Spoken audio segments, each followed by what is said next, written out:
Of course আমি চাই ব্রাজিলের হাতে। কোর্স ব্রাজিল হেক্সা কমপ্লিট হোক এবার। ফুটবলের প্রিন্স নেইমার সাথে যেন ওঠে। তো চাইবো নেইমার জুনিয়রই যেতে পারে। নেইমারের হাতে। সকাল থেকেই হযরত শাহজালাল আন্তর্জাতিক বিমানবন্দরে কড়া নিরাপত্তা, গণমাধ্যম কর্মীদের ভিড়, সাধারণ মানুষের উৎসুক চাহনি।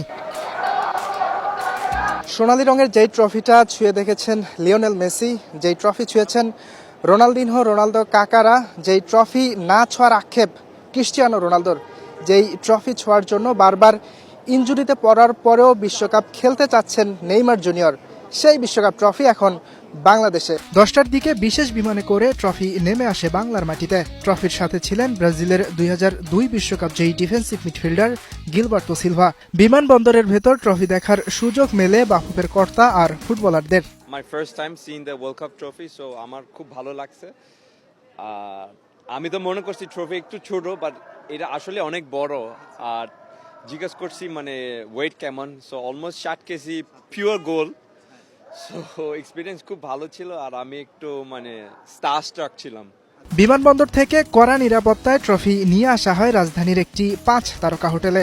সেখানে বিশেষ ক্যাম্পেইনে বিজয়ী আর ইনভাইটেশনে আসা মানুষদের সুযোগ মেলে চর্মচক্ষু দিয়ে ট্রফি দেখার। কিন্তু খুব এক্সাইটেড লাগতেছে দেখেই, মানে এটা অকল্পনীয় একটা বিষয় আমার মনে হয় সবার জন্য, সবার চোখে মুখে এক্সাইটমেন্ট। স্কুলটা জাস্ট কমপ্লিট করেছে আর দৌড়, বাচ্চাকে নিয়ে দুটো বাচ্চা নিয়ে আমি চলে এসেছি।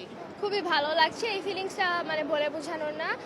শুধু আমার না, প্রত্যেকটা ফুটবল ফ্যানের যেরকম ফিলিংস লাগবে আমারও সেরকমই। খুবই ভালো। কখনো দেখা হয়নি তো সামনে থেকে, তো খুবই ভালো লাগছে আর কি। আবারও মেসির হাতে উঠুক, এটা আমার চাওয়া থাকবে।